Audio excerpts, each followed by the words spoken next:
Hi friends, welcome to Shannu's log. అందరూ ఎలా ఉన్నారు? బాగున్నారా? నేను మీ చాందిని. అందరికీ హ్యాపీ సండే ఫ్రెండ్స్.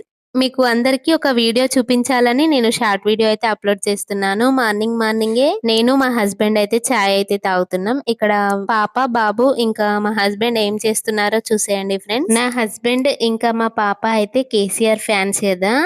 నా హస్బెండ్ అయితే ఎప్పుడు కేసీఆర్ వీడియోస్ అయితే చూస్తూ ఉంటాడు. అలానే మా పాపకు కూడా చిన్నప్పటి నుండి చూపిస్తూ తనకు కూడా కేసీఆర్ తాత అంటూ కేసీఆర్ ఫ్యాన్ అయితే చేసేసారు. తనైతే ఇప్పటికి కూడా అంటుంది కేసీఆర్ తాత దగ్గరికి వెళ్దామని. ఇప్పుడు మా రిషాన్ కి కూడా కేసీఆర్ సాంగ్స్ వినిపిస్తూ కేసీఆర్ తాత అని చూపిస్తున్నారు. చిన్నప్పుడు షన్నుకు కూడా ఇలానే చూపించేవారు. అలా షన్ను అయితే కేసీఆర్ తాత ఫ్యాన్ అయిపోయింది. ఇప్పుడు మా రిషాన్ కూడా అదే ఫాలో అవుతున్నాడు. మీలో ఎవరైనా కేసీఆర్ ఫ్యాన్స్ ఉంటే ఒక చిన్న లైక్ అయితే ఇవ్వండి. అలాగే ఈ వీడియో కనుక మీకు నచ్చితే ప్లీజ్ ఫ్రెండ్స్ లైక్ చేయండి, సబ్స్క్రైబ్ చేసుకోండి ఫ్రెండ్స్.